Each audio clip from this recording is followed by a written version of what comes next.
ಬರೆಯಪ್ಪ. G7 ಒಕ್ಕೂಟದ ಸಂಬಂಧಿಸಿದಂತೆ ನೋಡಿ, G7 ಒಕ್ಕೂಟಕ್ಕೆ ಸಂಬಂಧಿಸಿದಂತೆ ಈ ಕೆಳಗಿನ ಹೇಳಿಕೆಯನ್ನು ಪರಿಗಣಿಸಿ. ಹಾಗಾದ್ರೆ 2026 G7 ಆತಿಥ್ಯ ರಾಷ್ಟ್ರ ಯಾವುದು?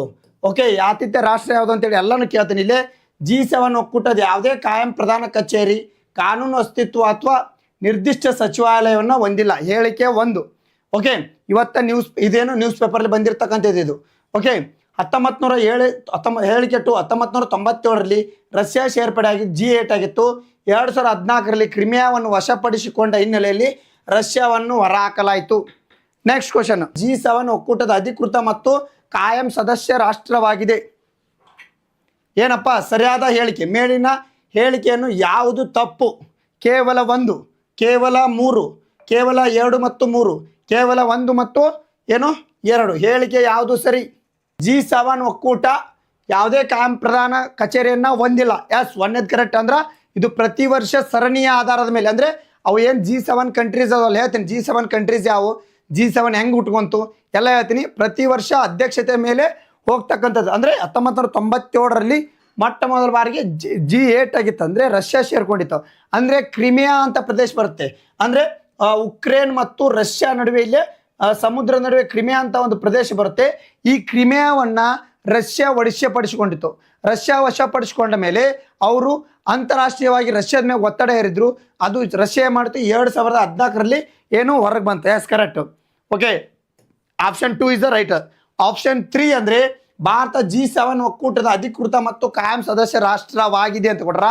ರಾಷ್ಟ್ರವಾಗಿಲ್ಲ. ನಾವು G20 ಆಗಿವಿ, ಬ್ರಿಕ್ಸ್ ಸದಸ್ಯ ರಾಷ್ಟ್ರ ಆಗಿವಿ, ಕ್ವಾಡ್ ಸದಸ್ಯ ರಾಷ್ಟ್ರ ಆಗಿವಿ. ಆದರೆ G7 ಅಂತಂದರೆ ಆಗಿಲ್ಲ. ಬಟ್ ನಾವೇನು ಅತಿಥೇಯ ರಾಷ್ಟ್ರವಾಗಿ, ಅಂದರೆ ನಾವು ಭಾರತ ಮುಂದುವರಿಯುತ್ತಿರುವ ರಾಷ್ಟ್ರವಾಗಿದ್ದರಿಂದ ದೊಡ್ಡ ಪ್ರಜಾಪ್ರಭುತ್ವವನ್ನು ಹೊಂದಿರುವುದಕ್ಕೋಸ್ಕರ ನಾವೇನಪ್ಪ ಅಂದ್ರೆ ಅತಿಥೇಯ, ಅಂದರೆ ಅತಿಥಿಯಾಗಿ ನಾವು ಹೋಗ್ತೀವಿ. ಆದ್ದರಿಂದ ಕೇವಲ 1 ಮತ್ತು 2 ಹೇಳಿಕೆ ಮಾತ್ರ ಸರಿ. ಕೇವಲ ಆಪ್ಷನ್ ಡಿ 1 ಮತ್ತು 2 ಹೇಳಿಕೆ.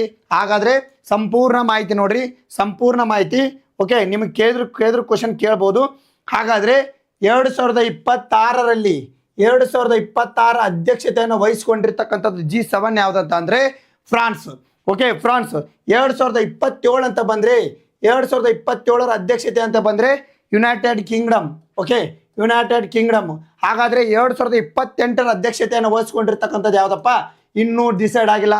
ಆದರೆ ಸರದಿಯಲ್ಲಿರ್ತಕ್ಕಂಥದ್ದು ಯಾವುದಪ್ಪ ಅಂದರೆ ಜಪಾನ್ ಮತ್ತು ಕೆನಡಾ. ಈ ಸರದಿಯಲ್ಲಿ 2ಕ್ಕೆ 1 ಹೋಗ್ತಕ್ಕ ಜಪಾನ್ ಮತ್ತು ಕೆನಡಾ. ಓಕೆ, ಇವು ಸರದಿಯಲ್ಲಿರ್ತಕ್ಕಂಥದ್ದು ಇವು. ಆಮೇಲೆ ಆ 2ರಾಗ 1 ಆಗ್ತಾವೆ. ಬಟ್ 2027 ನೋಡ್ಕೊಡ್ರಿ UK. ಹಾಗಾದ್ರೆ G7 ಒಕ್ಕೂಟ ಹೆಂಗೆ ಉಟ್ಕೊಂತು ಏನಿಲ್ಲ, ಕಂಪ್ಲೀಟಾಗಿ ಮಾಹಿತಿ ಹೇಳ್ತೀನಿ. 1 ಮಾರ್ಕ್ಸ್ ಬಂದರೂ ಬರ್ಬೋದು.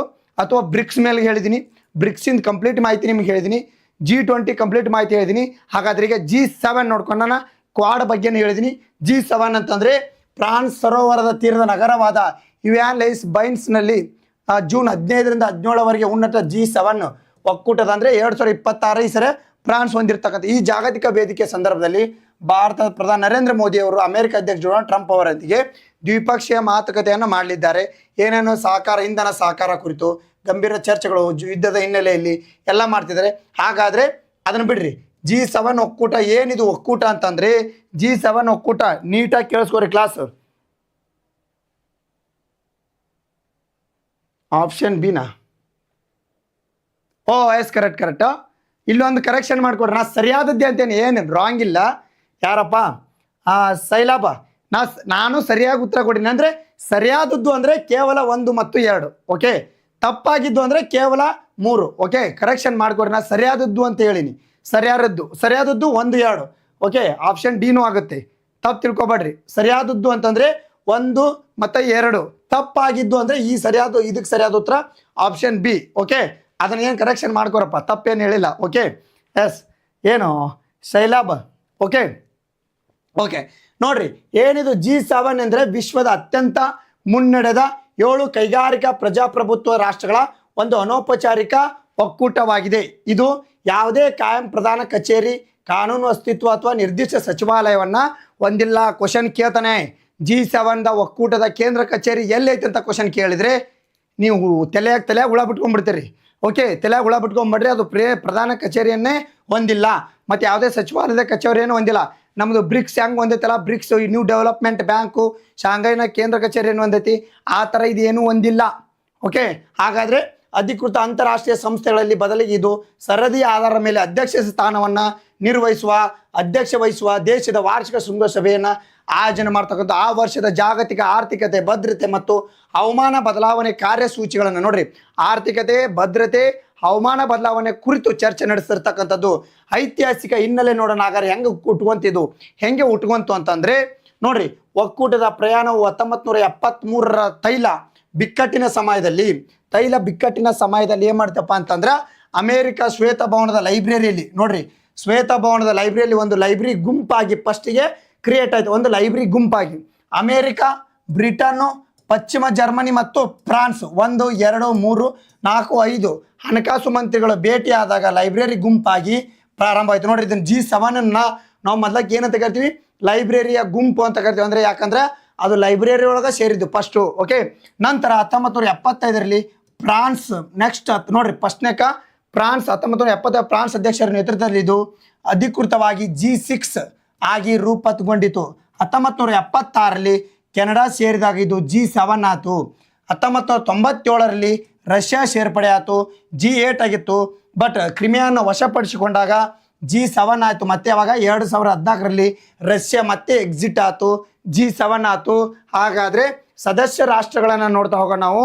ನೋಡ್ರಿ, G7 ಒಕ್ಕೂಟದ ವಿಶ್ವದ ಅತ್ಯಂತ ಪ್ರಭಾವಶಾಲಿ ಯಾವ್ಯಾವ ಅಂತಂದರೆ America, Britain, Canada, France, Germany, Italy, Asia ಖಂಡದಿಂದ ಜಪಾನ್. ಇದರೊಂದಿಗೆ ಏಷ್ಯಾ ಖಂಡದ ಒಂದೇ ಒಂದು ಕಂಟ್ರಿ ಯಾವುದೈತೆ ಅಂತ ಕ್ವಶನ್ ಕೂಡ ಹಿಂಗೂ ಕೇಳ್ಬೋದು.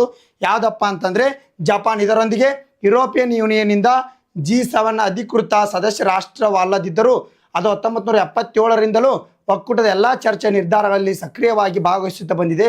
ಭಾರತವು G7 ಒಕ್ಕೂಟದ ಅಧಿಕೃತ ಸದಸ್ಯ ರಾಷ್ಟ್ರವಲ್ಲ, ಆದರೆ ಜಾಗತಿಕ ಭಾರತದ ಆರ್ಥಿಕ ಶಕ್ತಿ ಮತ್ತು ಪ್ರಭಾವದಿಂದ ದಿನಕ್ಕೆ ಹೆಚ್ಚಾಗುತ್ತಿವೆ. ಭಾರತವನ್ನು ಪ್ರತಿ ವರ್ಷ ಶೃಂಗಸಭೆಯಲ್ಲಿ ವಿಶೇಷ ಆಹ್ವಾನ ರಾಷ್ಟ್ರವಾಗಿ ಕರಿತಕ್ಕಂಥದ್ದು. ಪ್ರತಿ ವರ್ಷ ನಾವು G7ದಾಗ ಅತಿಥಿಯಾಗಿ ಹೋಗ್ತಕ್ಕಂಥದ್ದು. ಓಕೆ, ಭಾರತವು ಇಂದು ಜಾಗತಿಕ ಮಟ್ಟ ಪ್ರಬಲವಾಗಿ ಧ್ವನಿ ವಿಶ್ವದ ಅತಿ ದೊಡ್ಡ ಜನಸಂಖ್ಯೆ ಹೊಂದಿರೋದ್ರಿಂದ ನಾವಲ್ಲಿ ಭಾಗವಹಿಸ್ತೀವಿ. G7 ಬಗ್ಗೆ ಏನೇ ಕ್ವಶನ್ ಕೇಳಿದ್ರು ನೋಡ್ಕೊಡ್ರಿ. 2026 ಫ್ರಾನ್ಸ್, 2027 UK, 2028 ಜಪಾನ್ ಅಥವಾ ಕೆನಡಾಕ್ಕೆ ಸರದಿಯ ಆಧಾರದ ಮೇಲೆ ಕೊಡ್ಬೋದು.